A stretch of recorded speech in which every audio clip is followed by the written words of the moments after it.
Good afternoon, ladies and gentlemen, and welcome to our webinar titled Transitioning to the New Adult Care Qualifications and Apprenticeship Standards in England. Before I introduce our main speaker, I'd like to explain a few things about our webinar platform to allow you to get the most out of the experience. All viewers will be in listen-only mode.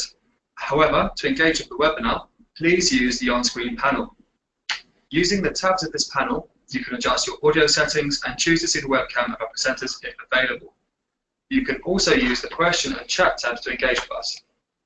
We expect that our webinar will be extremely popular, but our team will do our best to answer your questions and queries.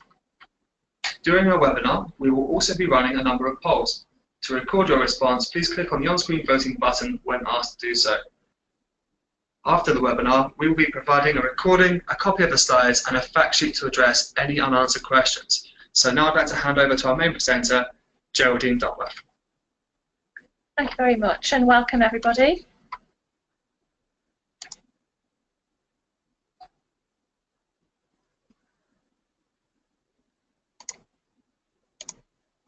Just a slight glitch there. I'd like to go through the contents of our webinar this afternoon. We're going to go through an overview of the new and existing on-programme qualifications. We'll have a very brief look at the overview of the apprenticeship reforms. Then we're going to look at the adult care worker and the lead adult care worker apprenticeships in some detail.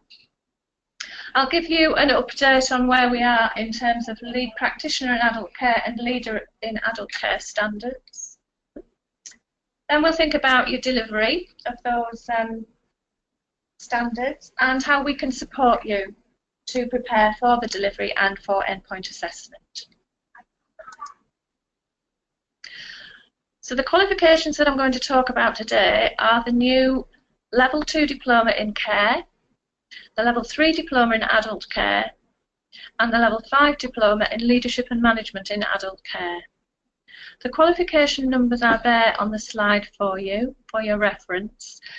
And I need to make clear to you that these qualifications will be available in England only, and they're due to be available in January of next year.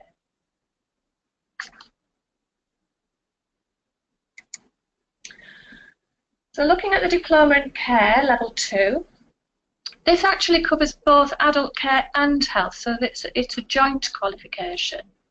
So it replaces the 4-2-2-2-1 Level 2 Diploma in Health and Social Care Adults, and it also replaces the 4-2-2-3-0-1 Level 2 Diploma in Clinical Healthcare Support. Our qualification is endorsed by both Skills for Care and Skills for Health, and there's also the qualification is also an optional qual for the Healthcare Support Worker Apprenticeship Standard, but it's a mandatory qualification for the Adult Care Worker Standard at Level 2. Looking in a little bit more detail, the qualification will be 46 credits, that's 460 hours total qualification time. 24 credits must come from the mandatory group of units, Group A. Then the remaining credits, 22, can come from the optional groups, which in the City and Guilds qualification will be option Group B and C. In Group B, this consists of competence units, and Group C are knowledge-only units. Now, at City and Guilds, we felt it was important to make sure that a qualification is balanced in terms of knowledge and competence, which is why we've put in, within our rules of combination, a maximum number of credits that can come from Group C, but there isn't a minimum. So if a learner or an employer was wanting a learner to complete their qualification using only competence-based units, then that's entirely possible.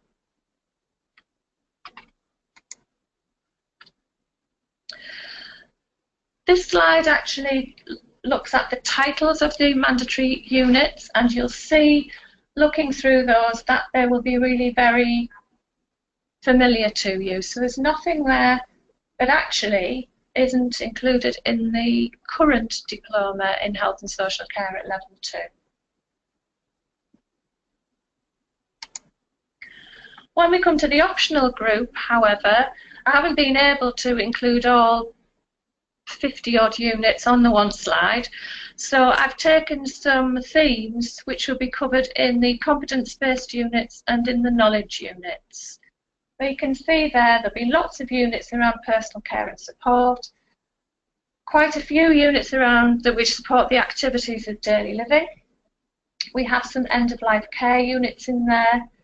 Really important to include assisting in the administration of medication, I should say, and supporting clinical activities so that we get that balance between a social care perspective and a health perspective. And for those workers who are working in integrated settings, they would be able to mix those up to suit their job role. We've also got some contextualised units to meet the needs of different service settings and also the different needs of individuals who require care and support. We've included a brand new unit in our qualification which supports the evidencing of behaviours within the adult care worker standard. So this one's called Knowledge, Skills and Behaviours for Adult Care Support, Adult Care Workers. And I think you'll find that that'll be particularly helpful where you are using the qualification within the Adult Care Worker Standard. When we're looking at the Group C units there, I've just listed a few of the contexts in which we have knowledge units. There are 18 of these units. I thought these particular themes might be of particular interest to you. Could we have the poll? Okay, we're going to go for our first poll. You're going to see it flash up on your screens very, very shortly. And the first poll is, which standards do you have apprentices on now? And the options you have are adult care worker, lead adult care worker, both, or neither.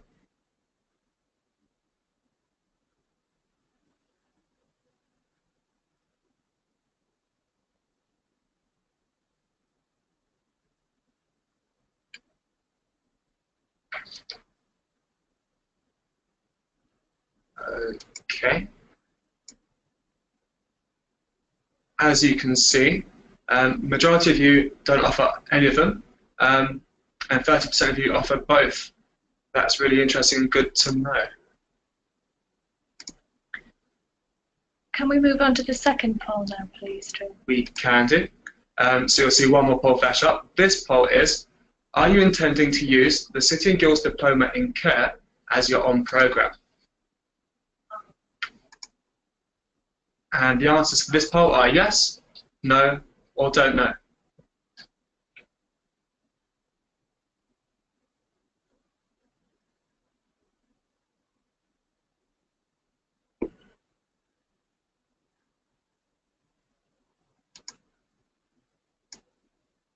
Okay, 60% of you said yes, which is great news for us, and 33% said you weren't sure.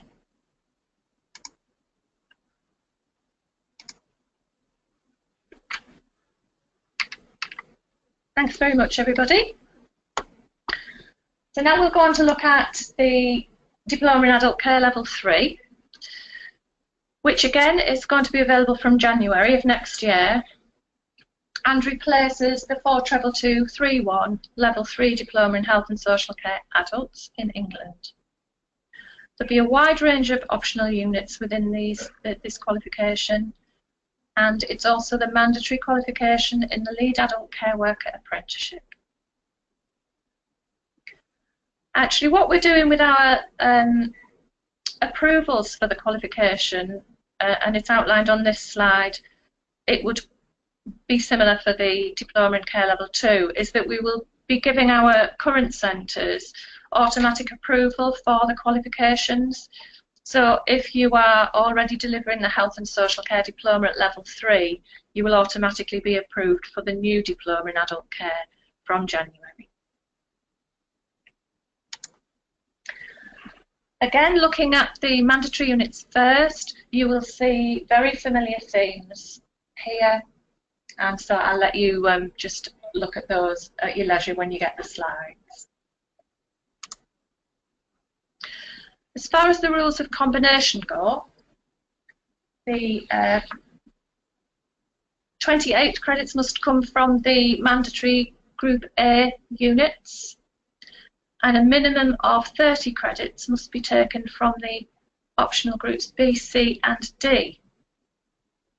So in this qualification, we've put those groups of options in because we have a mixture of level 3 competence units, some level 2 competence units, and then some knowledge units. And again, we need to make sure that the qualification is balanced in terms of competence and knowledge, but also because it's a level 3 qualification, we need to make sure that the majority of the units are at level 3. So you'll find that there are restrictions on the number of credits that you can choose from C and D. Again, there's no minimum, so all of the options can come from the larger group, which is Group B. In total, there are 67 optional units in Group B, 11 in Group C, which are the knowledge units, and 17 options in Group D, which are the level 2 units. Could I have my next poll, please? Sure. Okay, you're going to see poll number 3 flash up on your screens very, very shortly. Poll number 3, the question is, are you intending to use the City and Guilds Level 3 Diploma in Adult Care as your own programme? And the answers to this poll are yes, no, or don't know.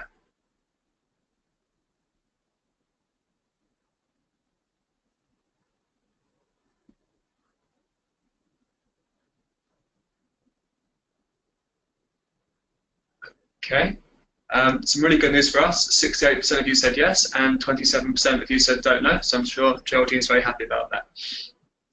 I'm always happy. It's probably worth saying as well at this point, I don't think I mentioned it before, but Skills for Care have endorsed our qualification at, both of our qualifications at levels 2 and level 3. So they'll appear on their list of qualifications on their websites. I'm now going to move on to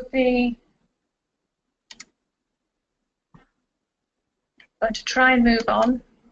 There we are, to the Level 5 Leadership and Management in Adult Care England qualification. Again, the qualification number is there for you and for your reference. This qualification has been based on specifications that were given to us by Skills for Care, and we've designed the qualification around a structure which has 11 mandatory units, and you've got the titles of the mandatory units there. You'll see that actually these are quite different to the current qualification unit titles. The specification that we were given was consulted on by Skills for Care with the sector, and these are the areas that came out as being very important to be mandatory.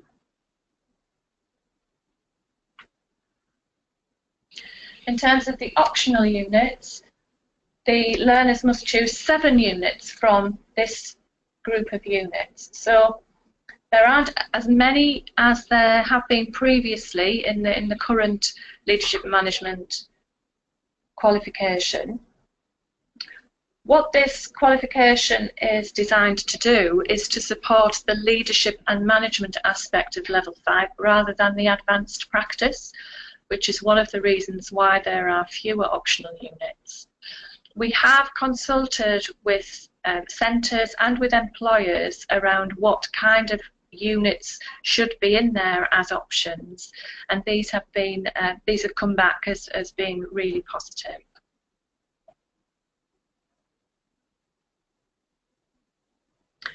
So now I'm going to move on to, sorry, I should say that the qualification is going to be available in January. I'm now moving into more about the apprenticeship reforms, and I'm not going to dwell on this slide for very long at all. We've given out lots of information about the apprenticeship reforms, the main driver of which is that employers are now in control of designing the apprenticeships to make sure that the standards reflect what it is that they need within their workforce. There are 4 standards in adult care, 2 of which I'm talking about in detail today, and I'm going to give you an update on the level 4 and 5. But I've included a link there, which is in red, to the .gov website, where you'll be able to find all of the apprenticeship standards, and for the levels 2 and 3, the assessment plans for the standards.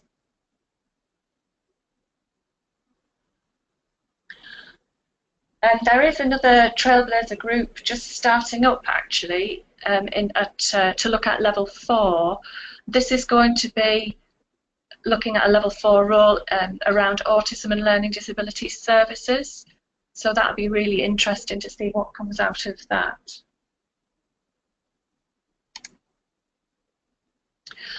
Looking at in a bit more detail at the adult care worker standard, on the right-hand side of this slide, we've got the journey, really, of the apprentice coming in from initial assessment to occupational competence through their certification for their apprenticeship standard.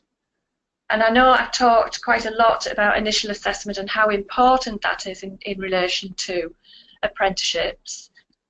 The main reason for that is to make sure that the learner is in an appropriate job role and that they are aware of everything that they would need to do in order to be successful at their apprenticeship.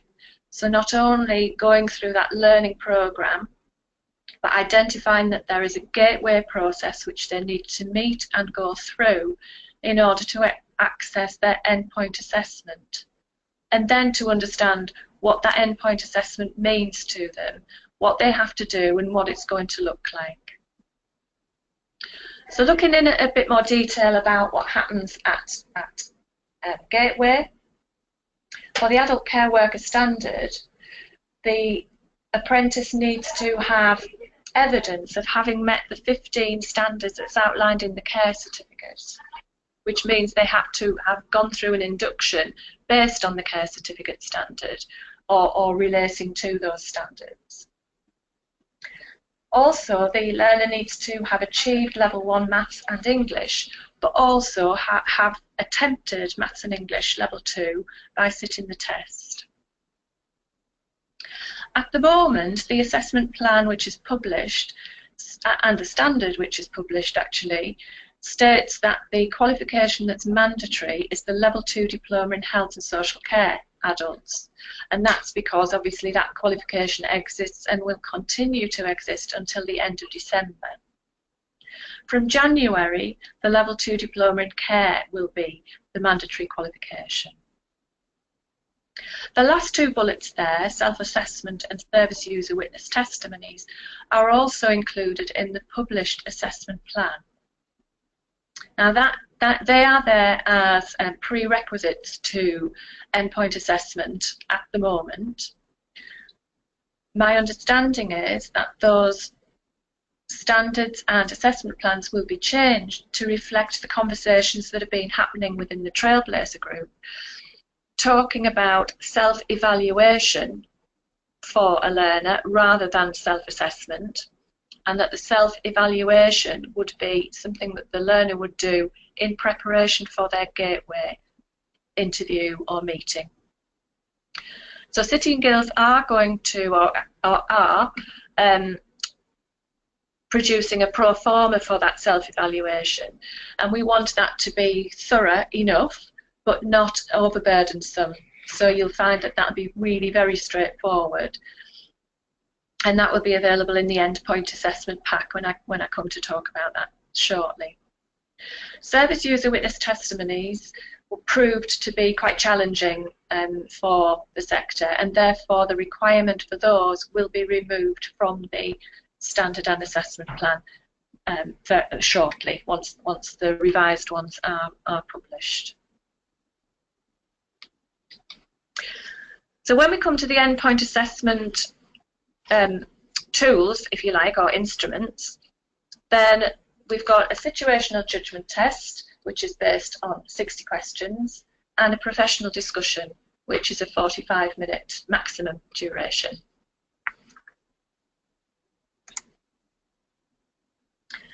On the next couple of slides, there's just a little bit more information that I've taken from the assessment plan to show you the kinds of things that, that will be included in the endpoint assessment. This slide is an outline of grading that's also in the assessment plan, and you can look at that in more detail on the .gov website. It's indicating there that each of the 2 assessment methods would have 50% weighting on the outcome of the apprenticeship, which would be a pass, merit or distinction.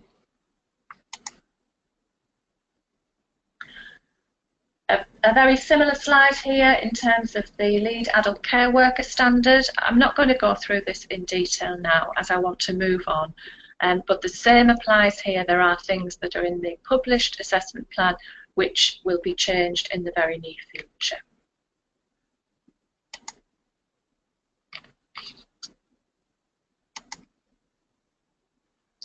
I think you're probably all aware of the funding changes. One of the things that we need to draw your attention to is that the SAFE frameworks for level 2, 3 and 5 will close in December, on December the 29th of this year, and therefore there won't be any option to use those thereafter, and the standards will be the available apprenticeship to be used. So let's think about support then and what City and Guilds can do. I'd just like to point out a couple of highlights here for me. Obviously we've got our qualifications which are existing and those that are being replaced for January. We've been doing some mapping of the qualifications to the standard to support you to understand the links between the 2 things. In terms of our levels 2 and 3 qualifications, there will be smart screen offers, which is in development now and will start to be available in January. And also there will be some textbooks to support the levels 2 and 3, which our partners are actually in the process of producing. We're always happy to run our support networks in our regions, and the technical advisors Paul and Susie will be available to answer any of your questions. And of course we do webinars too. So I've done, the next 2 slides are about timeline, so when things are going to be available. So I'll go through the timeline for the adult care worker. Basically the endpoint assessment packs and the availability of the endpoint assessment are looking at the same timescale for the level 3 too. So I've already mentioned it's in December that the SACE will switch off, the current qualifications will come to an end, and our EPA packs, which I'm going to describe shortly, will become available. We're also working on sample papers for the multiple choice questions in the situational judgment test, so you'll be able to see what kind of questions would be expected, the answers would be expected for the learners, and they'll be able to have a mock test situation there.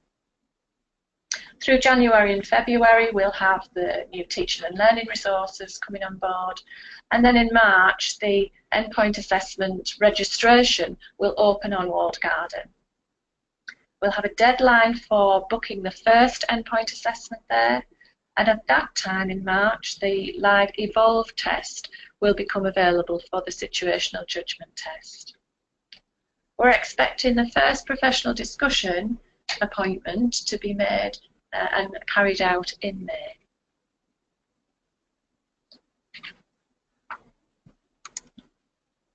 So I have another poll here, Drew. Okay, coming up to our 4th poll now. You're going to see it pop up on your screen very shortly. This question is, when are you expecting to need your first endpoint assessment for adult care worker? And the options you have are before May, between May and July, between August and October, or between November and January.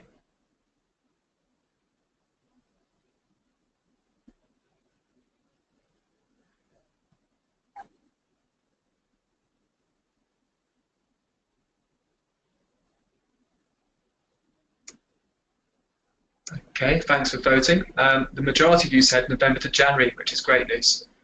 I'll beat back on to Geraldine. Well, we could do our next poll, actually, The next one if as that's well? okay, yeah. Okay, sure. We've got one more poll question for you guys. It's the last one today. This question is, when are you expecting to need your first endpoint assessment for lead adult care worker? And the options are the same as before May, May to July, August to October, or again, November to February.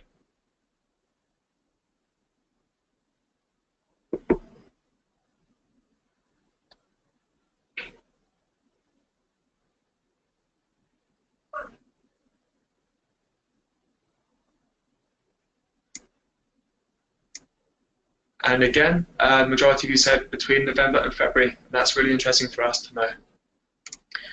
Thanks, everybody.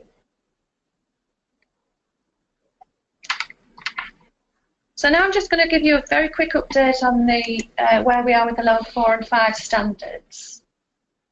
So the lead practitioner in adult care at level 4, the standards published and the assessment plan, I believe, now has gone for approval, along with the level 5 actually. City and Girls have got an existing qualification, the Diploma in Adult Care level 4, which could be available to use for this standard. We believe that the funding is going to be around £5,000 for this, but that's to be confirmed. There's also an expectation that the apprentice will carry out some research activity as part of their on-programme period. And that again is similar in leader in adult care at level 5. So we're expecting these to be published, the assessment plans to be published sometime in the new year. The new qualification for the level 5 standard would be our City and Guilds Leadership and Management in Adult Care qualification. There will be an expectation of research, but we've built that into our qualification anyway. We're expecting the assessment methodology for the levels 4 and 5 to be quite similar to levels 2 and 3, so tests and professional discussions, but again that's got to come out once the assessment plans are published. And for level 5 the funding is not confirmed. You'd be interested in our prices. Here are outlined our on-programme qualification prices and our endpoint assessment costs, along with the resit costs. So in the adult care levels 2 and 3, the only research that's allowed, because it's outlined in the assessment plan, is the multiple choice questionnaire, the situational judgment test. So that's the only resit cost that we've included there.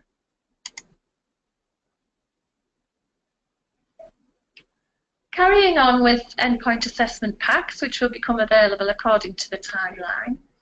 These are really helpful documents. We're doing 2 endpoint assessment packs. So we've got one for customers, for yourselves, and that learners will have access to through you as centres, and also one for the independent endpoint assessors.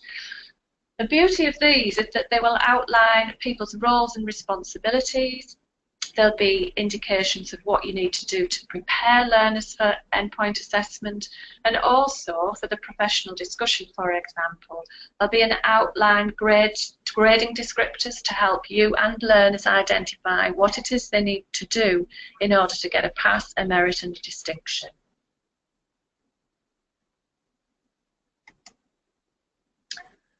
Again, with our endpoint assessors, we really need those assessors to be standardised and rigorous and fair. So the guidance for those assessors will be standard across each of the standard City and Guilds is offering, but also each assessor will need to comply with the same requirements.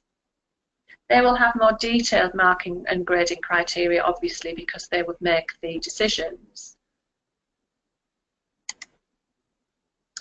We've got a really exciting development happening at City and Guilds, in that there will be, from January, for anyone who has signed up for Endpoint Assessment with us on a per learner basis, the learners will have access to an online learning tool which will support them to prepare for Endpoint Assessment. It'll give them access to a lot of online materials which will help them to prepare for tests, prepare for professional discussions, etc. And I'm really looking forward to being able to share more about that with you. The next slide is really a journey from the beginning to where the learner comes and has an induction, all the way through their programme, different steps until actually certification. And I think that's fairly self-explanatory. I've provided some information here about why you might want to include City and Guilds as your endpoint assessment partner.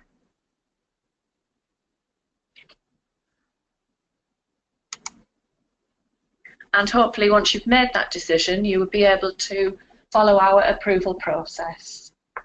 So the product numbers there for the lead adult care worker and adult care worker endpoint assessment products are there for you to refer to, and then you'll be able to search on our website once the web pages are up and running.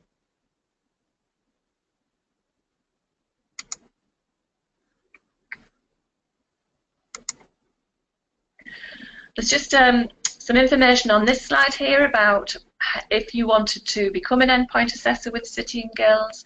The requirements are outlined here, and then there's a link to the page on our website where you could make that application, and we'd be very pleased to hear from you. And the next few slides, because I want to get onto your questions now, are really around further information and lots of resource materials that are available to support you through the wider apprenticeship reform, and then we'll be moving on to specifically the adult care and lead adult care worker standard.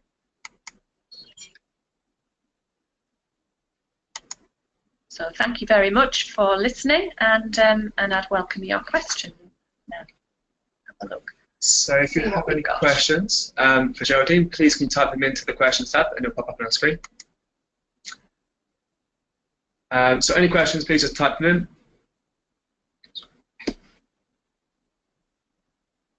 in. And we'll answer your questions very shortly.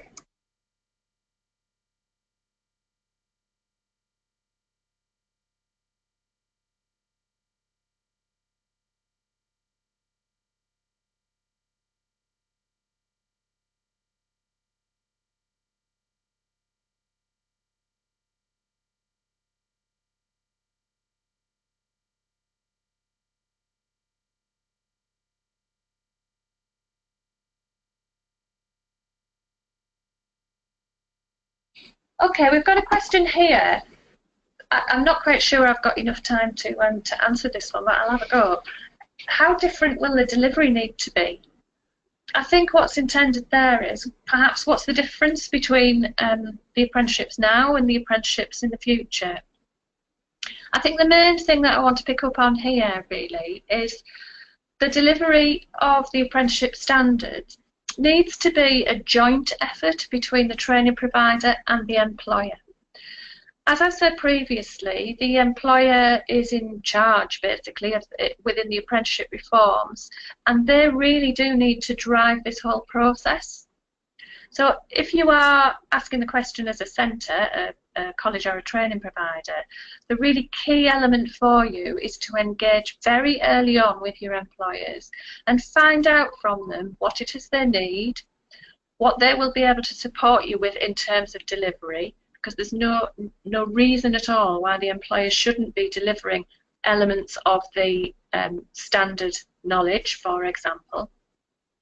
and to agree that and to get that written into your contract so that everybody's really clear about who's doing what and when. The other thing to consider is that then is a requirement which has been around for a long time actually, but is really being enforced now in terms of the 20%, minimum 20% off the job training. So you need to be thinking about what does that, how many hours is that, what does that look like, and how are you going to record it. So they're two really key points that I'd like to cover there.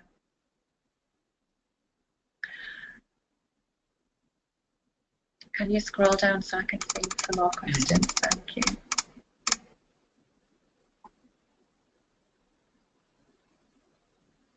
There's quite a lot of people asking about the content of the qualifications and when you'll be able to see that.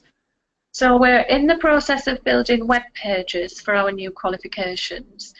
But in the meantime, what we're going to do is to put the content of the qualifications in terms of the unit content onto the existing qualifications pages, so the 4222 pages, and then we'll send you a link to those documents so that you'll be able to see the unit content.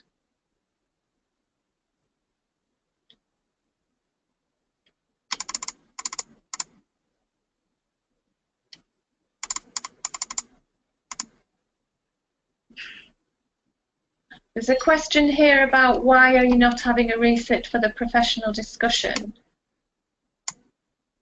Now, the actual decision around whether any element of the endpoint assessment can be retaken is down to the employer group and what their views are on that.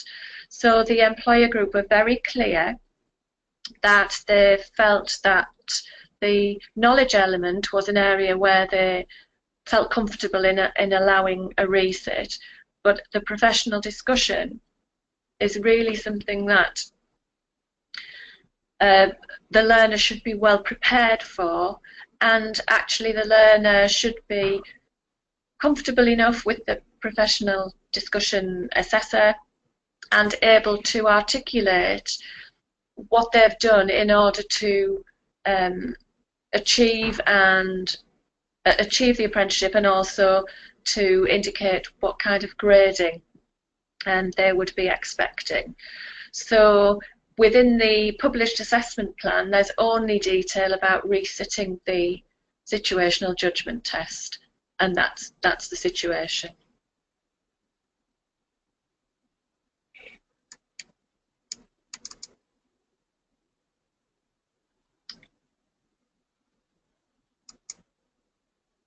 Will the current diplomas 2 and 3 map into the new standards?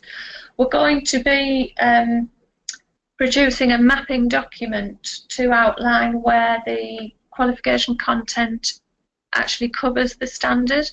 There should be close correlation to that, and it might be also worth then thinking about the optional units that learners are going to take to ensure that the content that's not mandatory correlates with the standard. It'd just be easy, much easier for the learner if that's done really during the initial discussions.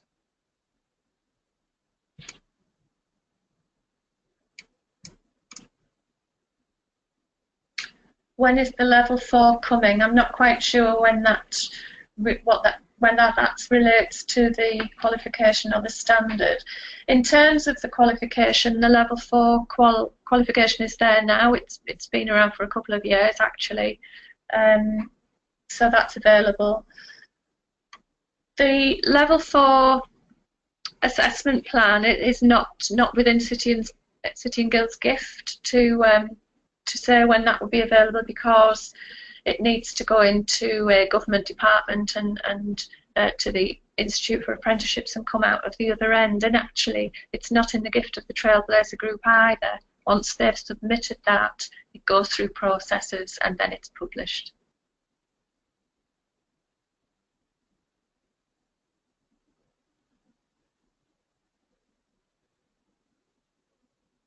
We will be, someone's asked can they have the slides from today. Yes, we'll be sending the slides out to those people who attended and to those people who asked when they couldn't attend. So we'll do that, and we will provide answers to all of the questions. We've got so many now that we'll group them together and we'll answer all of the questions, and they'll come out to you. I think the questions I'm reading seem to be all very much the same now. Sure.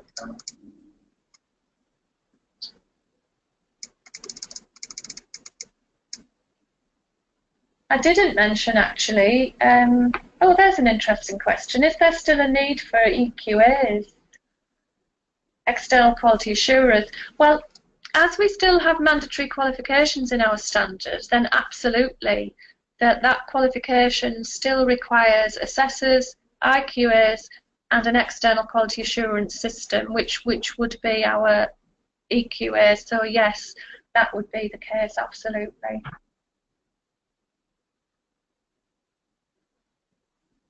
The health and social care level 5, will it be ending in January along with the levels 2 and 3?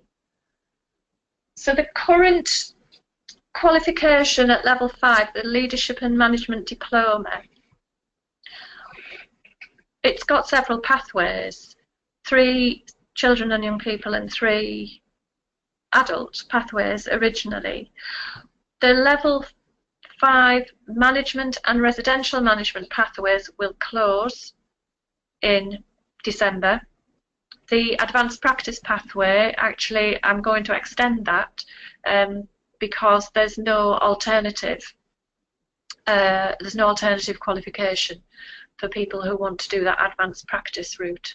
But that advanced practice route is not covered by the Leader in Adult Care standard. The standard itself is only for leadership and management. Okay, we've got Alex who's answered a question on the chat.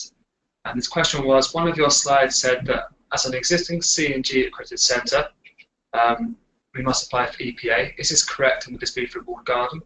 And Alex says yes, but there's only a short form to complete if you're already an approved centre and approved for the qual. Geraldine? Got 2 minutes left. Okay. I haven't mentioned at all, but it might be worth mentioning that the standards themselves have got to, and the endpoint assessment organisations involved in those standards, have to have their own processes, etc., and assessment decisions standardised. So City and Guilds as an endpoint assessment organisation will be carrying out standardisation activities with the independent assessors. But then there is also another organisation, which actually will be Skills for Care, who will act as the external quality assurance body for all endpoint assessment organisations, and that will help standardise practice between those organisations. So that's just interesting, I think. Shall we take one more question? We've got 1 more minute, so if there's 1 more question there. No, that's the last one. Okay. How many observations will be required? Is that, I think that must be in terms of the qualifications. So what I would say is there are a set of assessment principles. There's actually some joint assessment principles for the Diploma in Care Level 2 because it's a joint qualification between Skills for Care and Skills for Health. So they've agreed those assessment principles between them. And then Skills for Care have assessment principles which will relate to the levels 3 and 5. Those principles really support the use of observation of practice and the use of expert witness testimony as the main sources of evidence, particularly across the mandatory units. So City and Guilds has always supported the use of observation of practice as the main source of evidence, and really how many observations, it depends on how experienced the learner is, whether they are competent in everything they need to be sort of first time round, whether you're not sure as an assessor whether they would be consistently competent and therefore you might want to do another observation. It's got so many different considerations. I'm afraid I can't give an answer to that question. Brilliant. Okay, we've run out of time, so I'd like to say a big thank you to Geraldine and our panellist Alex for helping with questions. And a big thank you to you, ladies and gentlemen, for attending, and we hope to see you at another webinar shortly.